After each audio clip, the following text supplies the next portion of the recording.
3-month sentencing trial in 2022, a jury of 7 men and 5 women decided the shooter would get life in prison instead of the death penalty. Mr. Cruz, you are remanded to the Department of Corrections to complete the mandatory life sentences imposed by the court. Scott Peterson retired shortly after the shooting in 2018 and was fired and charged retroactively a year later. Peterson is currently out on bail and facing 7 counts of child neglect and 3 counts of culpable negligence for the 10 people Cruz shot on the 3rd floor of the school. 6 of them. The only thing I've ever wanted was to be near you, just be around you. And you always push me away. Because even when I did push you away, you pushed me away. Okay. Sure did. I'll start fighting so you can go fuck something. Alright. Cool. Well, I sat there. Okay, cool. Questioning all the yes, sir. Cool. Every fucking yes, thing. sir, buddy. Alright, man. My best friend's gone. Okay, but. Because he gave a fuck about whoever else. Okay. That was 13 years ago, Chanda. I know you don't. That's clear. But look, Chanda, please. Chanda.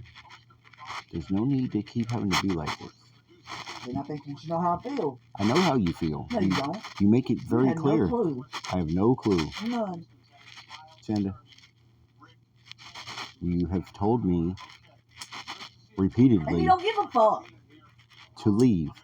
Repeatedly. Now I'm believing you, and I'm leaving. So please. And again, you still don't give a fuck. How? You could have told me a long time ago. Told you what a long time ago? Stop wasting my time. Wasting your time? How? Because you don't love me. Plain and simple. That's all you have to say. Well, you're the one making me leave. Because you don't love me? Damn. How the fuck? I can only hold on so long. Chanda. I don't even know what to say to you, dude. Like, I've tried to love you for 20 years. Now, it hurts to know that you did not feel that I loved you. That really does. But look, man. Look, man. I don't. Look, if I have not made you feel loved this long, I don't know how to do. I mean, I did the best I could with what I'm working with. Now, I did. I'm sorry that you don't feel that way. Okay, cuz, well, look, I'm sorry you feel that way, and I'm sorry to have wasted your time, and, I mean, I'll regret it for the rest of my life. But I will also regret letting you talk to me the way you do, and do me the way like you do. Okay, that's fine. That's not a competition. You don't have to, fucking second every motion. Christ almighty.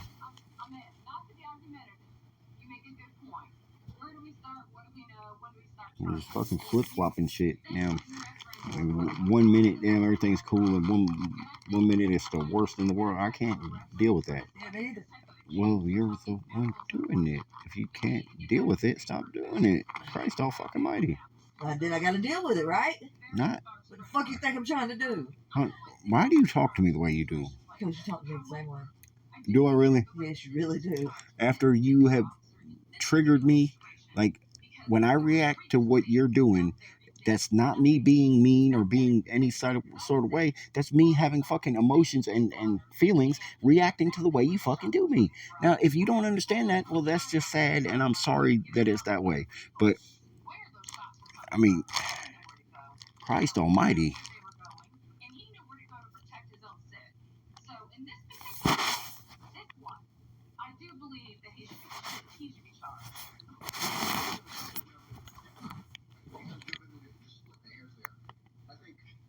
Conduct was despicable, contemptible. I don't have words strong enough to excoriate him for what he did.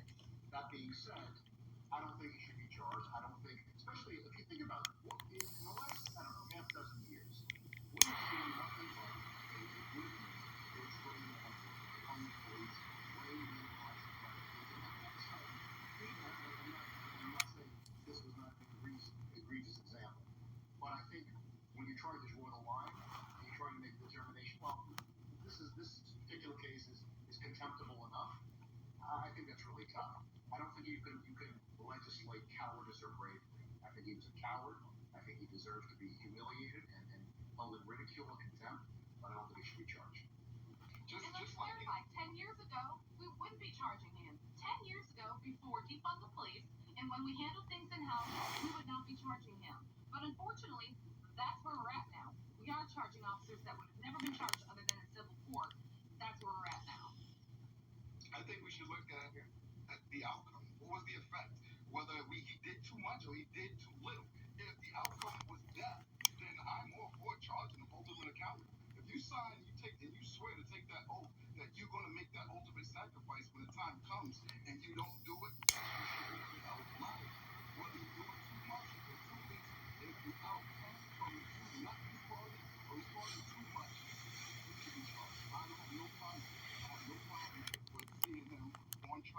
Spilled your ashtray, buddy.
What I love about being a home inspector is I can set my own hours.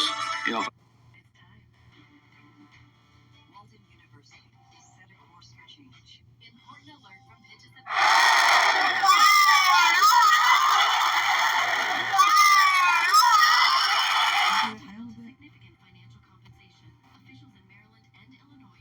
Can you turn the TV down a little bit? I was listening to it. I can't hear it. Huh.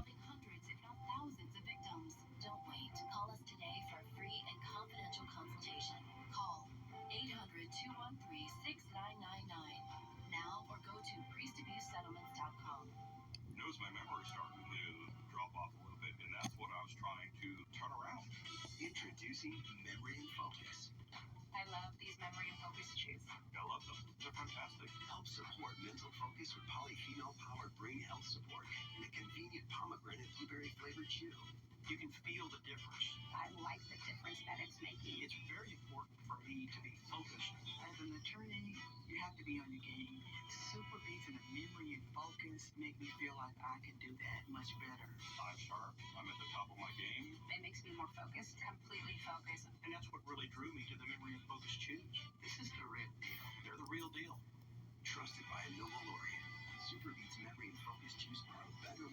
what's good, TFT family? Well, in the back. What up, reaction? How y'all feel? Welcome back to the channel. Salute, man. And listen, we're back with some more conspiracy theories and unexplained mysteries. Now, listen. Apparently, there's been some conspiracy theories floating around about a weapon so advanced that it can just destroy everything. We've been hearing about these talks and different rumblings for some time now, but they're just theories. So we're going to continue to look into it and see if we can find if there's some truth to it. All right. So real quick before we get to this video, if you new, you know what to do.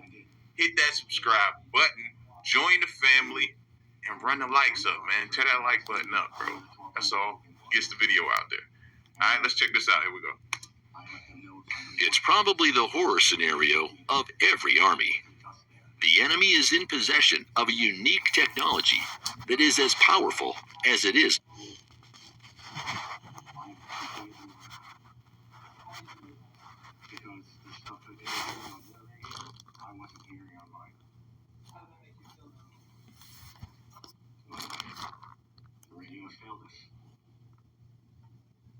Okay, so what's happening during the Parkland School massacre is the sheriff's deputies, one unit that's there, I think the Coral Springs police are there as well. Getting all the radio transmissions, the deputies on. Scott Peterson is one of the deputies. So one of the points that they're going to make is, hey, all the radio transmissions that are happening, we weren't getting all the information. Scott Peterson was getting all the information. So Julie Janae took a look and a listen to the radio transmissions from that day. Take a listen.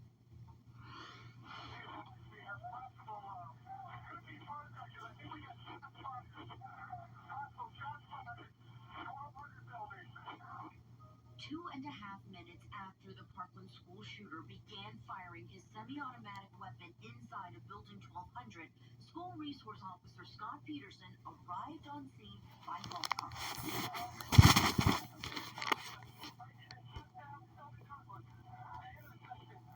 Peterson's police radio transmissions the day of the massacre are being played repeatedly in his trial. Prosecutors say his inaction that day equals child neglect and culpable negligence. You go toward the gunshots, train to go toward those shots, to find that shooter, because every shot could be a death. Peterson's team denies that the 30-year police veteran knew exactly where to go. There was a pronounced echo and reverberation that the witnesses will talk about. Unstoppable. What at first sounds like a scenario from an exciting Hollywood flick was recently to become reality. So the U.S. Navy has admitted to creating something so advanced that it simply cannot be stopped. But what's behind this unprecedented invention? How does the new weapon work? And what makes it a miracle military tool? Stay tuned and find out together with us. Have you already given us a thumbs up and a subscription? Let us know. Write "I subscribed" in the comments and tell us what unique military invention you've heard about lately. The most exciting and informative comments will receive a heart from us and be pinned at the top. The most powerful Navy in the world, with a troop strength of almost 342,000 active soldiers and about 59,000 reservists, the U.S. Navy is the largest and most powerful Navy on our globe. Add to that more than 206,000 civilian personnel. As of 2020, the United States Navy had 293 ships and countless helicopters and aircraft. Consequently, the fact that this dominant branch of the armed forces has unrestricted control over the world's oceans is indisputable. Because of its enormous influence, the United States Navy is therefore also referred to as the unofficial Second Department of Defense of the United States. By their very nature, U.S. Navy ships are designed to withstand every conceivable threat. And that means not just current weapons technologies, but those of the future.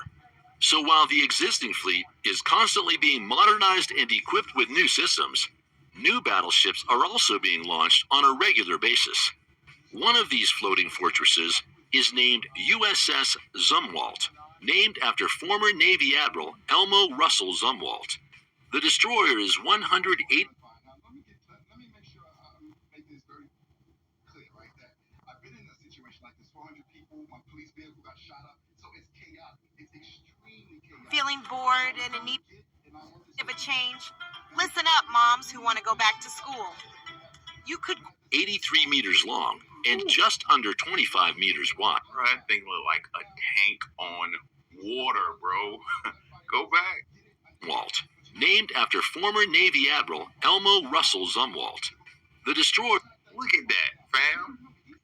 That looks like, and I know it's probably not, but it's just like something that's just impenetrable. Like it'll take a lot to take this bad boy here down. And I've been on, when I went to Virginia, to one of the Navy museum ships where they let you walk all throughout. You see where they sleep, like the barracks and stuff where they're sleeping at, and how it is, where they eat. Inside, you walk all through it, and the whole time I'm just in awe, man, in awe. But when you get around like the weaponry, the artillery, and different things like that, you're like it's an eye opener, fam. If it's your first experience, as it was mine, and man, this stuff is just beyond life to me, man. Named after former Navy Admiral Elmo Russell Zumwalt. The destroyer is 183 meters long and just under 25 meters wide.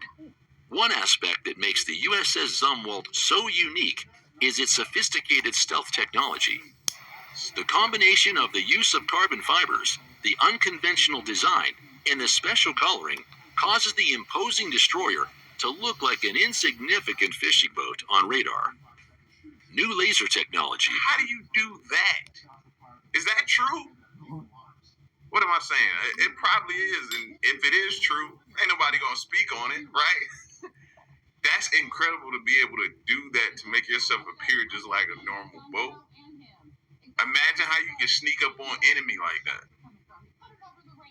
Yeah. So I know we do a lot of talking about extraterrestrial stuff, but trust, I don't, for one, forget the fact that we got some stuff up under our sleeve as well that could probably do some damage, do some real damage that they don't speak of. Look like an insignificant fishing boat on radar. New laser technologies.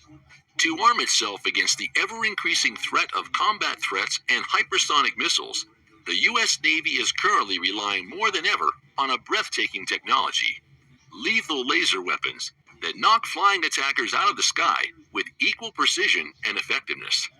Accordingly, conventional defensive missiles are simply incapable of disabling the speedy projectiles in time. The danger posed by small drones should not be underestimated either. They are very difficult for conventional systems to detect, especially when they attack in a large group. Their sheer mass can pose formidable problems for even gigantic battleships. Thus, the air defense missiles of the past are rendered obsolete when confronted with a huge swarm of drones. The idea of using laser technology to take out such weapon systems, however, is not a new one. In fact, some U.S. Navy destroyers have already been equipped with the so-called optical dazzling interdictor, or Odin system. I thought before it was just all talks, and they were still trying to work out the kinks, and they were still, developing it. I didn't know they were equipped with it. See how much I don't know, or they keep from us, and we don't know about. Were y'all aware of the laser stuff being equipped on some of these submarines and stuff like that, these destroyers? The problem is that the Odin laser is not capable of destroying enemy targets. Its laser is only capable of disabling the drone sensors and cameras. This is a point where the more powerful Helios system clearly differs from Odin.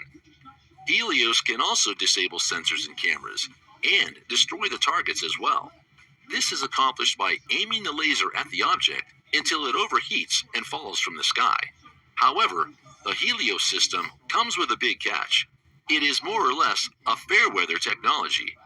This means that as soon as heavy rainfall or rough seas occur, the laser's efficiency drops noticeably. LWSD. To advance in the field of laser weapon technology, the U.S. Navy is also testing alternative systems. A test run to this effect took place December 14th in the Gulf of Aden. So is that going to always be the case, though? You have this laser equipped to do different things and take down drones and stuff like that, but your hands are behind your back or tied behind your back when the weather is bad. You don't think the enemy will figure that out? I hope we change that or figuring out a way to still be able to use it in treacherous weather conditions and stuff like that. Test run to this effect took place December 14th in the Gulf of Aden. In this regard, the U.S. Navy announced that the USS Portland conducted a successful demonstration of a new high-energy laser weapon. As part of this, the Laser Weapons System Demonstrator, or LWSD for short, had taken out a static training target on the surface. Sometime before this test run, a small unmanned aerial system had already been scheduled to be destroyed in the Pacific Ocean. In the footage captured during this time, it's easy to see how the laser appeared on the deck of the warship. The penetrating result was also captured on image. According to it, the drone completely burst into flames. It is believed that the laser operates with an output of 150 kilowatts. To put this into perspective, existing laser weapon systems bring to it a value of just 30 kilowatts in this category. For military leaders, the successful test was a significant milestone. For example, Captain Kerry Sanders, commanding officer of the USS Portland, stated, "With this new advanced